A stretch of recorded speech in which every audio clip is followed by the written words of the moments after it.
Zixthan's 4 eyes hurt from staring at the screen for too long.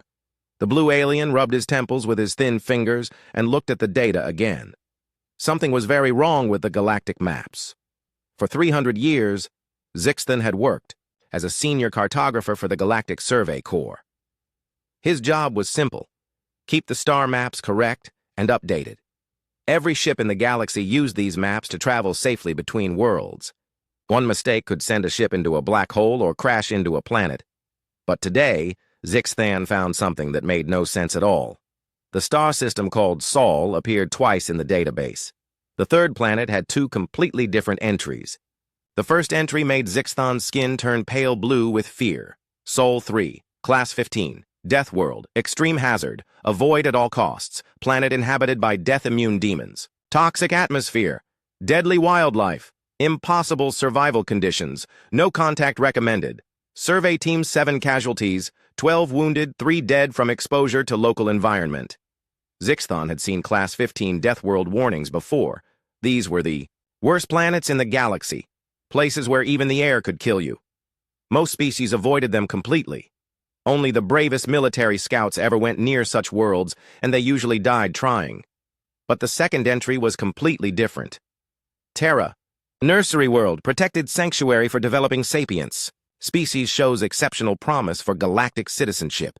Peaceful, helpful, and creative. Environmental protection excellent. Recommended for mentorship program. Survey Team 23 notes: most promising young species encountered in this sector. Should be fast-tracked for council membership.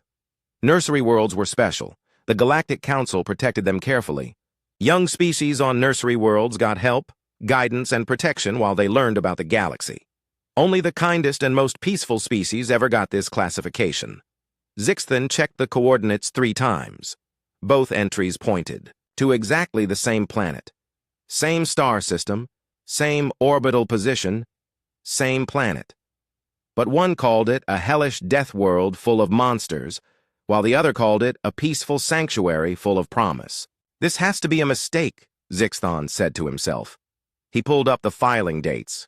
The Deathworld entry was older, filed about 400 years ago. The Nursery World entry was much newer, only 100 years old. Maybe the planet had changed, but planets didn't usually change that much in just 300 years, especially not from deadly nightmare to peaceful paradise. Zixthan dug deeper into the files. The Deathworld survey was filed by Captain Veltar's team from the Military Survey Division. These were tough soldiers who specialized in dangerous planets. If they said a world was deadly, it usually was. The Nursery World survey came from Dr. Lissandra's team from the Peaceful Contact Division. These scientists studied young civilizations and helped them join the galaxy. They were experts at finding good species and helping them grow. Both teams were respected and professional. Neither group made mistakes very often. So how could they have such different opinions about the same planet? Zixthan opened the detailed reports from both surveys. Captain Veltar's report was full of horror stories. His team had barely escaped alive. They wrote about creatures that could tear apart battle armor, plants that produced deadly poison, and weather that could destroy cities. Worst of all, they found intelligent life that somehow survived in these impossible conditions. Dr. Lissandra's report was completely different. She wrote about a beautiful world with diverse life. The intelligent species was friendly and helpful. They had art, music, and science. They even protected their environment and helped other species survive. Her team had been welcomed and treated very well. Zixthan leaned back in his chair. He had worked with maps for 3 centuries, but he had never seen anything like this. 2 expert teams, both honest and skilled, had visited the same planet and seen completely different things. There were only a few possibilities. Maybe one team had made a huge mistake. Maybe they had visited different planets by accident. Maybe the planet really had changed dramatically in 300 years. Or maybe something else was happening, something that Zixthan didn't understand yet. The more Zixthan thought about it, the more curious he became. This wasn't just a mapping error. This was a mystery that could change how the galaxy understood entire worlds and species. Zixthan made a decision. He opened a communication channel to his supervisor, Commander Thexnol. Commander, I need to file a special investigation request. Commander Thexnol's green face appeared on the screen. What kind of investigation, Zixthon? I found a major discrepancy in the star maps. The same planet is listed as both a Class 15 death world and a nursery world. I need permission to investigate personally. The commander's eyes widened. That's impossible. Show me the data. Zixthon sent the files. He watched the commander's face change as he read both reports. The green alien looked confused, then worried, then fascinated. This is very strange, Commander Thexnall said finally. You're right. We need to investigate this immediately. If our maps are wrong, it could be dangerous for everyone who travels in that sector. I want to go there myself, Zixthon said. I want to see this planet with my own eyes and figure out what's really happening. The commander thought for a moment. It's risky. If the Death World classification is correct, you could be in serious danger. I'll take a small diplomatic ship with good shields and fast engines. I'll also bring representatives from both original survey teams as advisors. Captain Veltar and Dr. Lysandra are both still alive and still working for the Corps. That's actually a good idea, the commander agreed. They can help you understand what they saw. But be very careful, Zixthon. We don't know what we're dealing with here. 3 days later, Zixthon received his official orders. He was authorized to investigate the Sol system and determine the correct classification for the third planet. He would command a small science vessel with a crew of 12. Captain Veltar and Dr. Lysandra would join the mission as special advisors. As Zixthon prepared for the journey, he felt both excited and nervous. In his long career, he had never encountered a mystery like this. A planet that was somehow both deadly and peaceful, dangerous and welcoming, terrifying and wonderful. He looked at the star charts one more time. The Sol system was far from the main galactic shipping routes. It was in a quiet part of space where not many ships traveled. Maybe that's why the contradiction had gone unnoticed for so long. Soon, Zixthon would see this mysterious world for himself. He would meet the species that had somehow confused two expert survey teams. He would solve the puzzle of how one planet could be listed as both the most dangerous and most promising world in the sector. What Zixthon didn't know was that he was about to discover something that would change how the entire galaxy thought about strength, survival, and what it meant to be truly human. Captain Veltar checked his battle armor one more time before stepping onto the bridge. His red skin was already pale with stress, and they hadn't even reached the planet yet. The Sol system looked normal enough on their screens, but Veltar knew that looks could be deceiving. Captain, we're approaching the third planet, reported his navigation officer. Initial scans are concerning. Veltar looked at the data streaming across his command screen. His team was part of the military survey division, trained to explore the most dangerous worlds in the galaxy. They specialized in planets that could kill unprepared visitors. But what they were seeing made even these experienced soldiers nervous. Look at this atmosphere, whispered Dr. Kesran, the team's science officer. 21% oxygen. That's enough to cause oxygen poisoning in most species, plus nitrogen, water vapor, and trace gases that would be toxic to us. And the weather patterns, added Lieutenant Brixtall. Storm systems with wind speeds over 200 kilometers per hour. Temperature variations of 40 degrees or more in a single day. How does anything survive down there? Captain Veltar studied the surface scans. What about that seismic activity? Constant earthquakes, sir. The planet's crust is broken into moving pieces that crash into each other. Some areas have liquid rock shooting out of the ground. The whole planet is geologically unstable. The ship's sensors were picking up life signs, though. Lots of them. The planet was covered with living creatures of all sizes. Veltar had never seen such diversity of life on a world with such hostile conditions. Sir, we're detecting intelligent life, reported the communications officer. Multiple groups scattered across the planet's surface. They seem to have built settlements near the most dangerous areas. Near the dangerous areas? Veltar asked. Why would any intelligent species choose to live next to volcanoes and earthquake zones? Maybe they're not intelligent enough to understand the danger, suggested Dr. Kesran. Veltar ordered the ship to take a closer orbit. As they got nearer to the surface, the sensor readings became even more alarming. The wildlife was like nothing they had ever seen. Captain, look at these creatures, Dr. Kesran said, his voice shaking. This one weighs over 6 tons and has claws longer than our combat knives. This other one has fangs that could puncture our hull. And this aquatic predator is the size of our shuttle. The plant life was equally terrifying. Some plants produced acid strong enough to dissolve metal. Others released toxins into the air. Many had thorns or spines that could pierce body armor. How do the intelligent beings survive with creatures like this roaming around? Asked Lieutenant Brixtall. Maybe they hide underground, Veltar suggested. But the sensors showed settlements on the surface, often right next to the most dangerous animals. Their ship was detected by the planet's inhabitants. Radio signals reached them, clear signs of technology and intelligence. The signals seemed friendly, almost welcoming. "They're inviting us to land," the communications officer reported. "They say they want to meet us and help us with anything we need." Captain Veltar thought this was suspicious. Most intelligent species were cautious when meeting aliens for the first time. These beings seemed almost eager to make contact. "It could be a trap," warned Lieutenant Brixtall. "Maybe they lure visitors down to the surface where those giant predators can attack them." Veltar decided to send down a small landing party in full battle armor. He chose his best soldiers and armed them with the most powerful weapons available. If these surface dwellers were hostile, his team would be ready. The landing party descended through the planet's atmosphere in an armored shuttle. The ride was terrifying. The atmosphere was so thick and active that their shuttle was thrown around, like a toy. Lightning struck them 3 times, but their shields held. They landed in a clear area near one of the settlements. As soon as they stepped outside, everything went wrong. The gravity was stronger than they had expected. The atmospheric pressure made it hard to breathe even with their suits.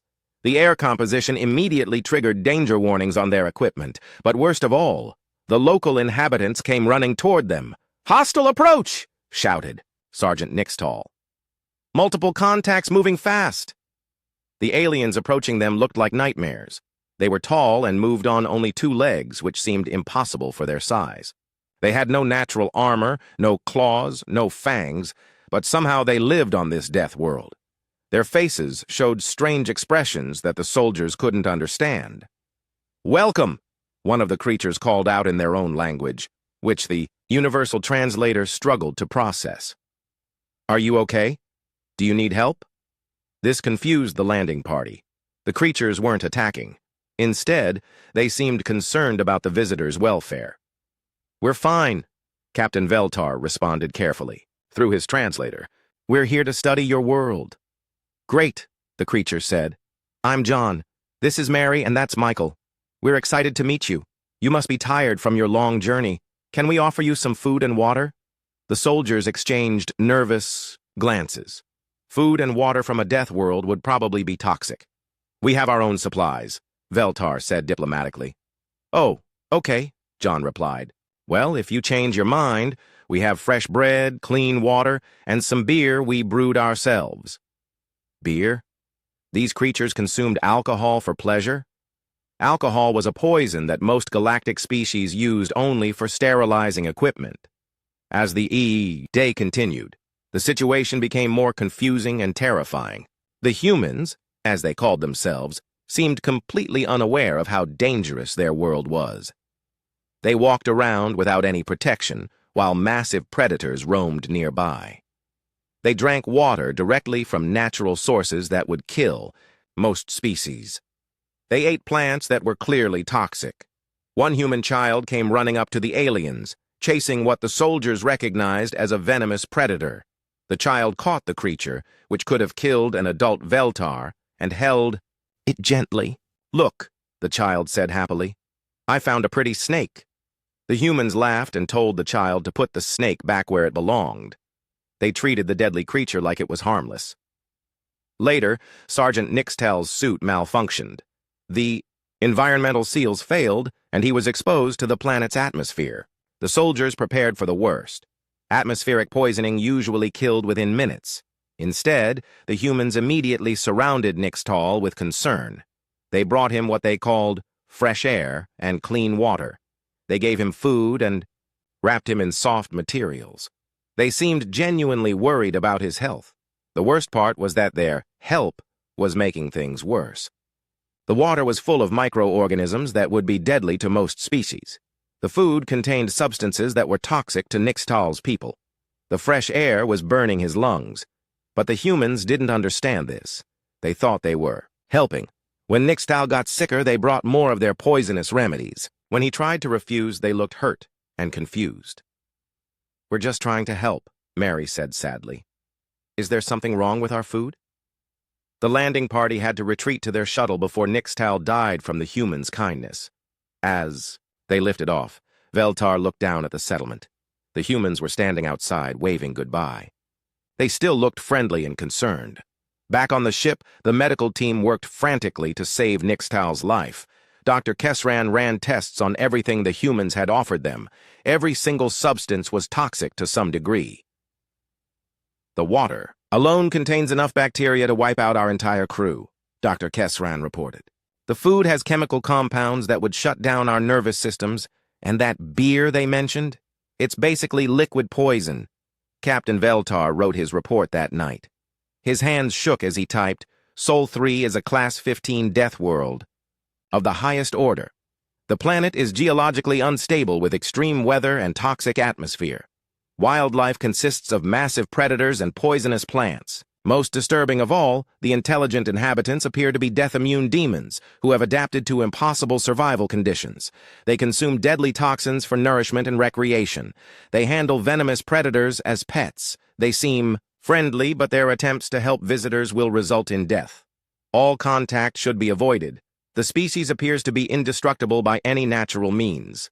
As Veltar filed his report, he couldn't stop thinking about the humans' faces. They had looked so concerned when his soldier got sick. They had seemed genuinely sad when the aliens left without accepting their gifts. Maybe they weren't evil demons. Maybe they were just so impossibly tough that they couldn't understand how fragile other species were. Either way, Veltar knew one thing for certain: no normal species should ever go near that planet again. She only knew that she had found something special. A species that had somehow learned to be both. Zixthan's ship approached the Sol system with 3 very nervous passengers. Captain Veltar kept checking his weapons, even though this was supposed to be a peaceful diplomatic mission. Dr. Lysandra kept reading her old reports, trying to understand how her peaceful humans could be the same as Veltar's death-immune demons. "There it is," announced the pilot. "Third planet from the star, Earth." All 3 aliens stared at the planet on their main screen. It looked beautiful from space. Blue oceans, white clouds, green and brown continents. It didn't look like either a deadly nightmare or a perfect paradise. It just looked like a normal world. "Receiving a transmission from the planet," reported the communications officer. "They're welcoming us and asking if we need any assistance." Captain Veltar's skin turned pale. "That's exactly what they said to my team 400 years ago. Be very careful, Zixthan." Dr. Lysandra looked confused. "But they're just being polite. Humans are naturally helpful." "Your helpful humans nearly killed my sergeant with their kindness," Veltar replied grimly. Zixthan listened to both advisors but made his own decision. "We'll accept their invitation, but we'll stay in orbit and let them come to us. That way we control the environment." The humans agreed immediately. Within a few hours, a small human spacecraft docked with Zixthan's ship. The airlock opened, and 3 humans floated through in spacesuits. "Hello," said the first human, a woman with brown hair. "I'm Commander Lisa Park from Earth Space Command. This is Dr. James Wright, our chief xenobiologist, and Professor Maria Santos, our cultural ambassador. We're so excited to meet you." Zixthan studied the humans carefully. They looked exactly like Dr. Lysandra had described: bipedal, no natural armor, friendly expressions. But Captain Veltar was right, too. These same creatures lived on a world that should have killed them long ago. "Welcome aboard," Zixthan said politely. "I'm Senior Cartographer Zixthan. This is Captain Veltar and Dr. Lysandra. We're here to study your world for our navigation records." "Navigation records?" Commander Park asked. "Are other ships planning to visit our system?" "That depends on what we learn about your planet," Zixthan replied carefully. He didn't want to mention the contradictory classifications yet. The meeting started normally enough. The humans shared information about their recent technological progress and their hopes for joining the galactic community. Dr. Lysandra smiled and nodded. This was exactly what she remembered from her visit. But then Zixthan started asking more detailed questions about Earth itself. "Tell me about your planet's environment," he said. "What are the living conditions like?" "Oh, Earth is wonderful," Professor Santos replied. "We have every kind of climate you can imagine. Tropical rainforests, frozen mountains, hot deserts, temperate grasslands. Something for everyone." Captain Veltar's eyes widened. "You live in all those different environments? How do you survive the temperature extremes?" "Survive?" Dr. Wright looked puzzled. "We don't just survive. We thrive in different climates. People live everywhere from the Arctic ice to equatorial jungles. We just adapt our clothing and shelter to match the environment." "What about the dangerous animals?" Veltar asked. "How do you protect yourselves from the predators?" The humans exchanged glances. "Predators? Well, we respect wildlife and give dangerous animals their space. Most animals avoid humans unless they're threatened or protecting their young." "But what about the massive creatures with claws and fangs?" Veltar pressed. "Surely you must have military forces to defend against them?" Commander Park laughed. "You mean bears and big cats? They're dangerous if you corner them, but mostly they just want to be left alone. We have rangers who monitor wildlife, but we don't need armies to fight animals." Dr. Lysandra was taking notes, fascinated by the conversation. This was all new information. During her visit, she hadn't learned much about Earth's wildlife. "What do you eat and drink?" Zixthan asked, remembering Captain Veltar's report about toxic substances. "All kinds of things," Dr. Wright said enthusiastically. "Fruits, vegetables, grains, meat from various animals. We grow crops all over the planet. And we drink water, juice, coffee, tea, wine, beer." "Beer?" Captain Veltar interrupted. "You still consume alcohol regularly?" "Sure, lots of people enjoy alcoholic beverages," Commander Park replied. "Wine with dinner, beer after work, cocktails, at parties. It's a normal part of social life for many cultures." Captain Veltar looked sick. These humans were casually discussing consuming poison like it was normal recreation. Zixthan decided to be more direct. "Captain Veltar's team visited your world 400 years ago. They found it to be extremely dangerous. Can you explain why your planet might seem deadly to other species?" The humans looked surprised and concerned. "Deadly? I guess Earth could be dangerous if you weren't adapted to it. The gravity, atmosphere, and climate might be challenging for species that evolved on different worlds." "Challenging?" Veltar said weakly. "Your atmospheric pressure would crush most species. Your oxygen levels would cause poisoning. Your weather patterns could destroy cities? Really?" Dr. Wright asked, genuinely curious. "We knew that different species might need different environments, but we didn't realize Earth was unusually harsh. To us, it's just home." Professor Santos leaned forward. "Could you tell us more about what makes our world seem dangerous? We want to understand so we can help other species visit safely." This was exactly the response Dr. Lysandra remembered, humans being concerned about others and wanting to help. But Zixthan was starting to see the bigger picture. "Dr. Lysandra," he said, "you visited these people 100 years ago. Tell me what impressed you most about their society." "Their cooperation and kindness," Dr. Lysandra replied immediately. "When our ship was damaged, they dropped everything to help us. They worked day and night to repair our systems and heal our injured crew members. They refused any payment and just said that helping friends was the right thing to do." The current humans nodded as if this was perfectly normal behavior. "That sounds like standard emergency response," Commander Park said. "Of course we'd help anyone in distress. Wouldn't you do the same?" "Captain Veltar," Zixthan continued, "your team also received help from humans. But you interpreted it differently. Why?" Veltar's hands shook as he answered. "They offered us food and water that would have killed us. When my sergeant's suit failed and he was exposed to their environment, they brought him more of their poison. They seemed to think they were helping, but everything they did made him sicker." "Oh no," Dr. Wright exclaimed. "We didn't know your biology was incompatible with our environment. We probably should have asked about your dietary and atmospheric needs before offering assistance." "You mean you were actually trying to help?" Veltar asked, amazed. "Of course," Professor Santos replied. "Why would we want to hurt visitors? We just didn't understand that what's healthy for us might be harmful to you. Zixthon felt the pieces of the puzzle starting to fit together. So when Captain Veltar's team arrived, you tried to help them using human methods, human food, human medicine, human environmental conditions. Right, Commander Park confirmed. We had no experience with alien biology. We assumed that if someone was sick or hungry, our standard treatments would help. Obviously, we know better now.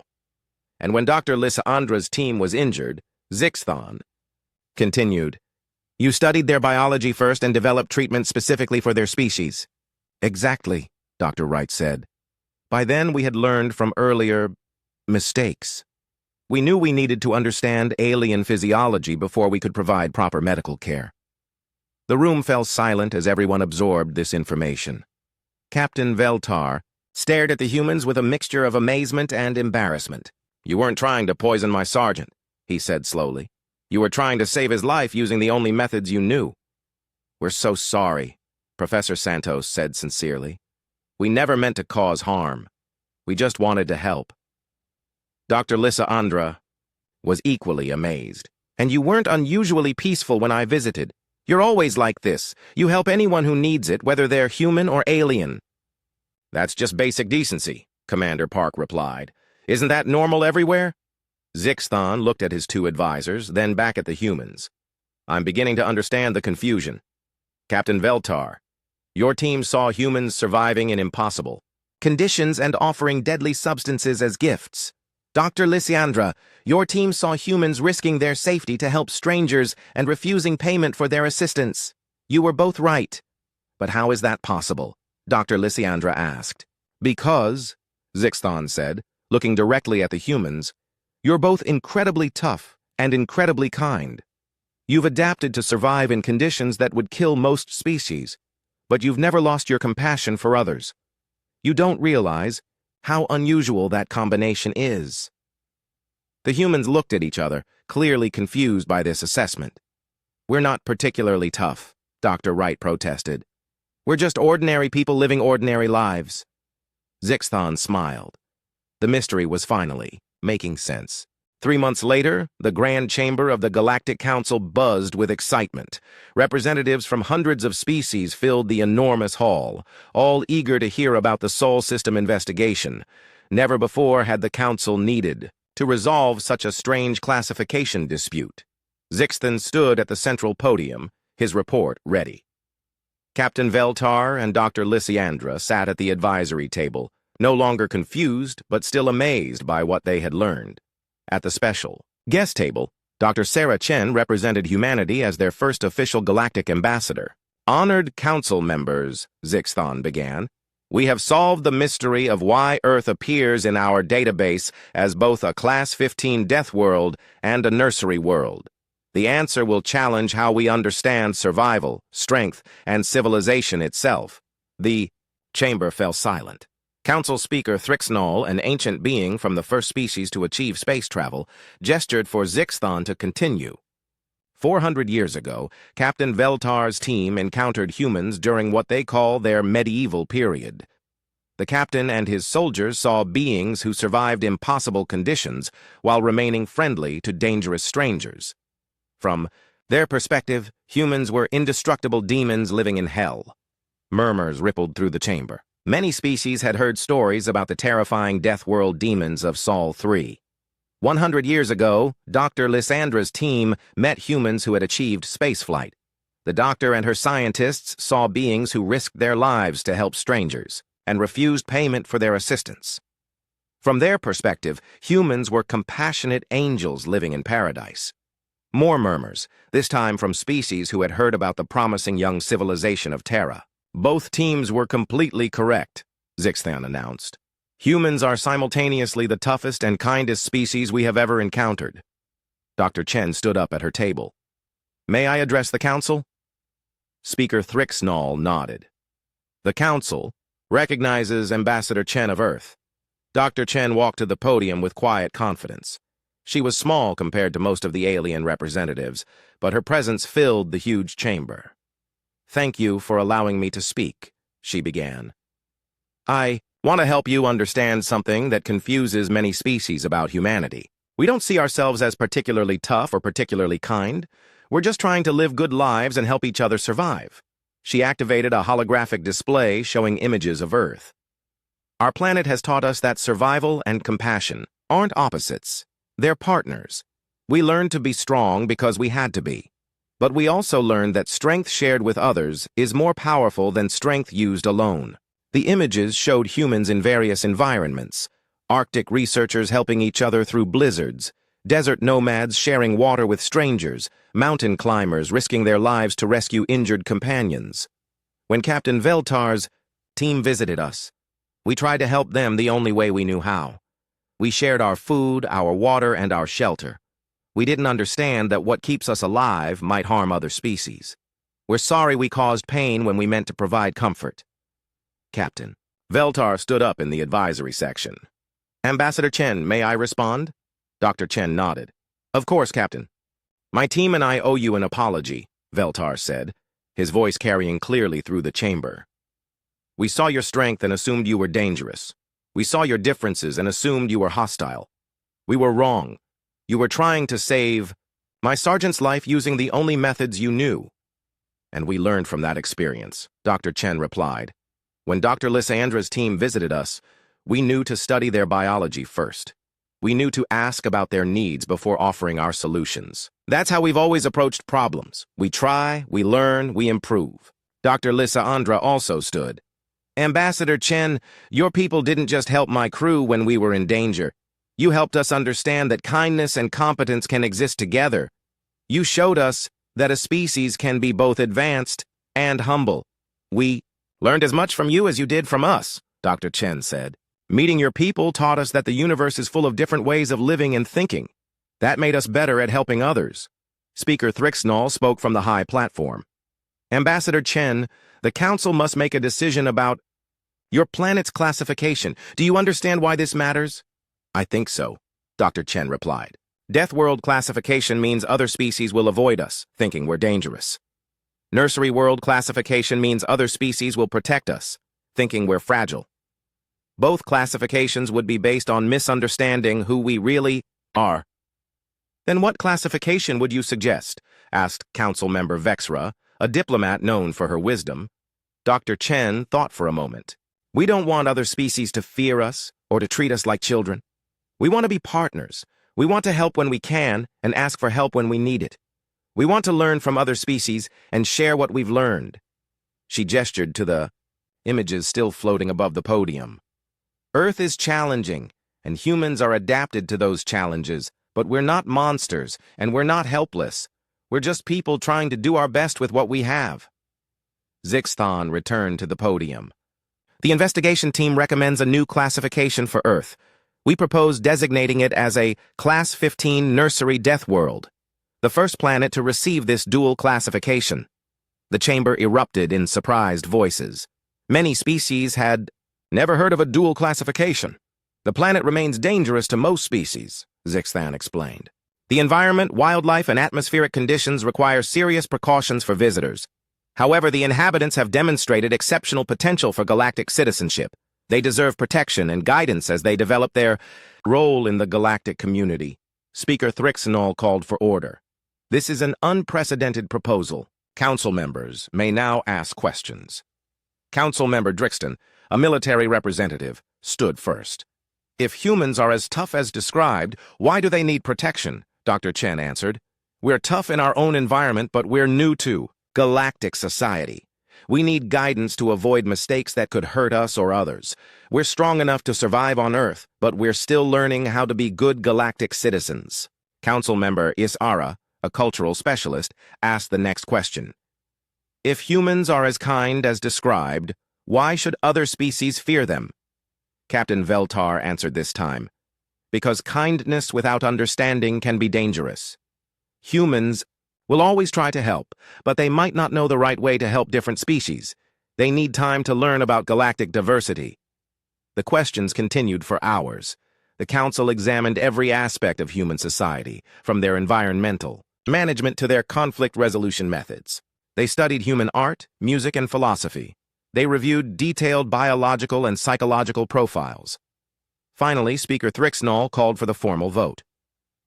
All council members in favor of classifying Sol 3 as the first Class 15 nursery, Deathworld? The chamber filled with lights as species activated their voting systems. Green lights for approval, red lights for rejection, yellow lights for abstention.